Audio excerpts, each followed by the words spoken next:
If you're thinking about moving to Argentina, applying for residency, or chasing that coveted Argentine passport, you need to stick around for this video.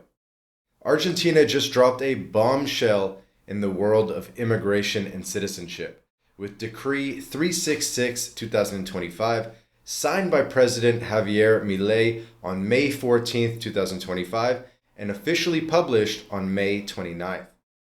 This executive order is shaking things up big time, introducing stricter rules for residency, tougher citizenship requirements, and a whole new approach to how Argentina handles immigration. In this video, we're diving deep into what these changes mean, who they affect, and how they might impact your plans to live, work, or invest in Argentina. We'll break down the key points of the decree, explore why Argentina is making these moves, and share some insights from recent discussions on X and other sources. Plus, I'll give you some practical tips on navigating these new rules. So let's get started. Decree 366 is a necessity and urgency decree, or DNU, signed by President Javier Milei on May 14, 2025, and published in the official Gazette on May 29, 2025. This decree overhauls Argentina's immigration and citizenship framework, aiming to tighten controls, protect public resources, and prioritize law-abiding residents. According to the official announcement, Argentina has always been a welcoming nation. Think of Juan Bautista Alberdi's famous phrase, "To govern is to populate." But the government says the system has been abused, with 1.7 million irregular immigrants entering over the past 20 years, straining public services like healthcare and education. Here are the big changes introduced by Decree 366. So number one, stricter citizenship requirements. To apply for Argentine citizenship, you now need to have resided legally and continuously in Argentina for 2 years without leaving the country. Literally without leaving the country even once for 2 years.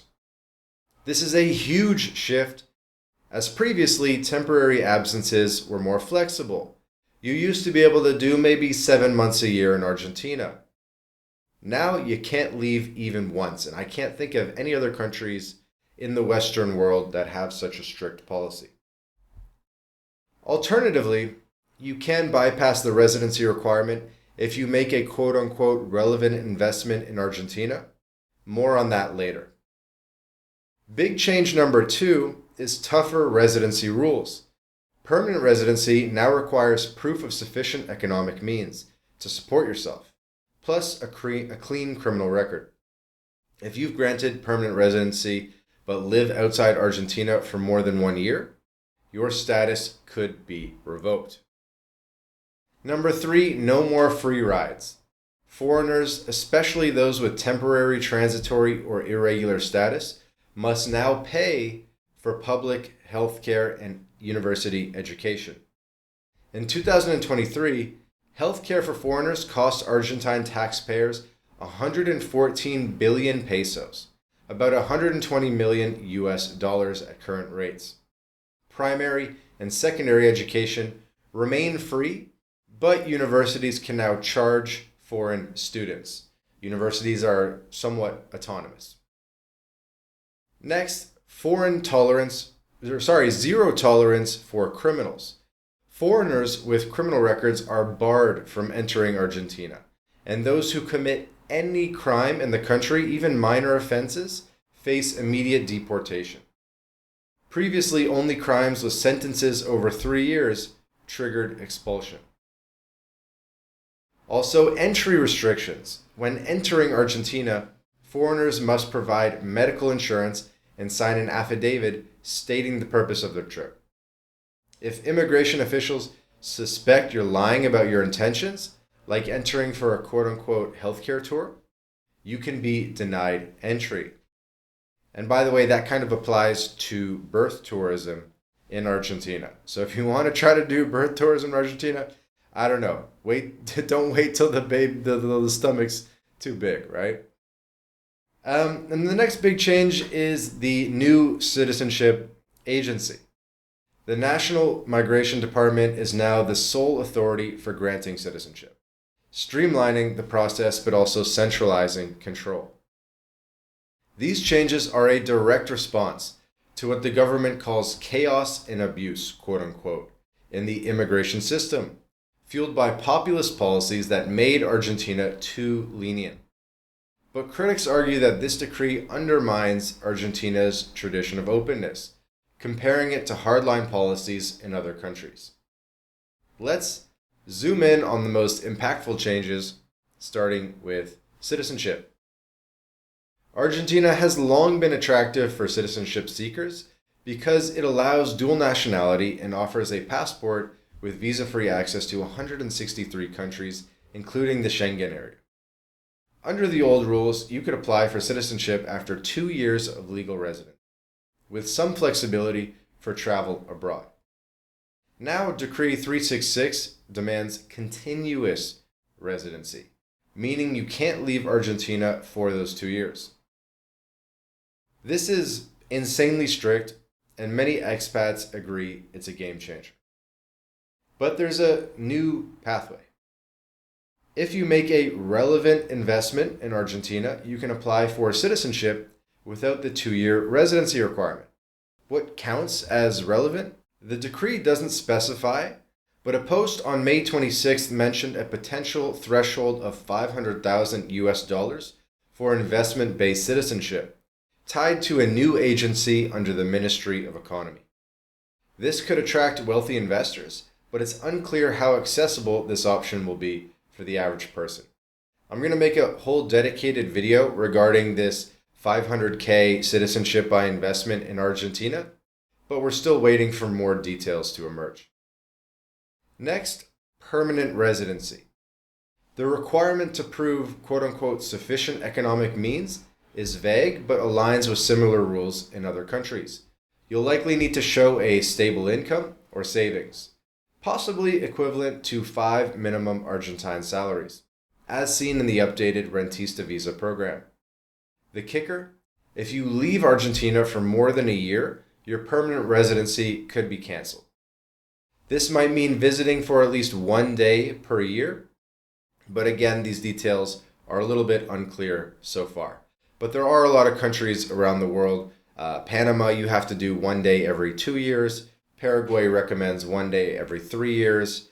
Honduras is 1 day a year as well. So that wouldn't be totally out of the norm to have a 1 day per year requirement. This is a big deal for digital nomads or those splitting time between countries. The healthcare and education changes are also stirring debate. Argentina's public healthcare system was previously free for all. But now, temporary or irregular residents must pay. Universities can charge foreign students. Primary and secondary education remain free, honoring Argentina's constitutional commitment to universal access. Finally, the deportation policy is the toughest yet. Any crime, no matter how small, can lead to expulsion, and entry is denied to anyone with a criminal record. This zero-tolerance approach, highlighted in a post by Mario Nafal on May 14th, aims to deter illegal immigration and protect public safety. But critics worry it could lead to overreach or unfairly target minor offenders. What do you think? Leave a comment below. We'd be curious to hear what you think about this change and all the other changes discussed in this episode. So, why is Argentina doing this? President Milei's administration argues that the country's open door policy has been exploited. The official communique cites healthcare tours, quote unquote, where foreigners enter solely to use free medical services, costing taxpayers billions.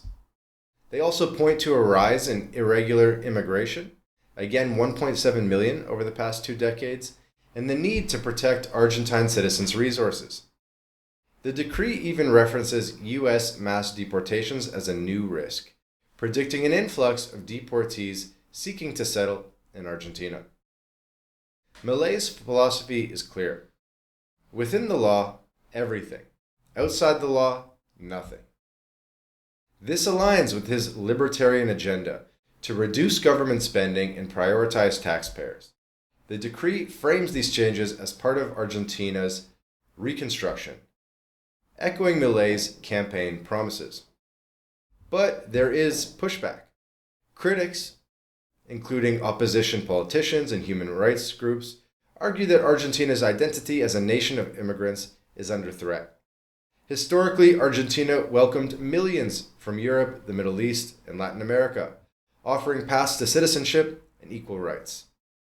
There's a debate by framing the investment-based citizenship as a way to attract capital, but others see it as elitist, favoring the wealthy over ordinary migrants. There's also a geopolitical angle. Argentina's immigration crackdown mirrors global trends, like Italy's recent restrictions on citizenship by descent, which affect many Argentines of Italian heritage. And by the way, we have multiple videos on this channel about Argentine citizenship, so please be sure to subscribe to the channel MyLatinLife. If you want my opinion, I think this 2 years without leaving thing is temporary. They have to make that a little bit more chill in the years to come. I think it's good that they're closing things up and tightening things up temporarily. But I think in a couple years, we'll see that they will start relaxing and they'll go back to maybe some sort of physical presence test where they say 9 months a year or something to receive citizenship. But that remains to be seen. Almost no countries only have a citizenship by investment option. So I think what we'll see is a citizenship by investment option, as well as other normal rentista visa and student visa type options as well. So basically having multiple paths to residency and citizenship in Argentina. If you're planning to move to Argentina, here's what you need to know. For citizenship seekers, the 2-year continuous residency rule is strict. If you can't stay in Argentina without leaving, consider the investment route, but expect a high financial bar, possibly $500,000 or more. Work with the lawyer to navigate the National Migration Department's new process. And if you need a lawyer, MyLatinLife, we're a full-scale immigration consultancy. We have the best lawyers in Argentina you could possibly have. They speak perfect English. They respond fast. We have a great team in Argentina, as well as every other country in Latin America. There's a link in the description where you can book a call to speak with me and become our client, and we can put you on a path to Argentina residency and citizenship, and also consider your other options in the region. Now, for residency applicants, gather proof of income or savings now. The rentista visa requires income equivalent to 5 minimum salaries. That's a good benchmark, and ensure your criminal record is clean, as even minor offenses could derail your application. And if you have some sort of minor offenses like a DUI or whatever, again, hit us up, book a call, and we can help you find a solution. For visitors to Argentina, reminder to get medical insurance before entering Argentina, and be honest about your trip's purpose. False affidavits could lead to denial of entry. And for businesses, if you're hiring foreign staff, expect higher scrutiny. The decree emphasizes effective immigration strategies for companies, so consult immigration experts to comply with new rules. These changes make Argentina less accessible for casual migrants, but could attract high net worth individuals through investment-based citizenship. If you're already in Argentina, double check your residency status, as living abroad for over a year could jeopardize it. Argentina's Decree 366 is a bold move, balancing openness with stricter controls. While it protects public resources and prioritizes law-abiding residents, it raises questions about Argentina's identity as a welcoming nation. Whether you're an expat, investor, or just curious, these rules are a wake-up call to plan carefully. So, what do you think about these new rules? Are they fair, or do they go too far? Drop your thoughts in the comments below. We'd love to hear from you. If you found this video helpful, give it a thumbs up, subscribe, and hit the bell icon so you don't miss our next deep dive. See you in the next video.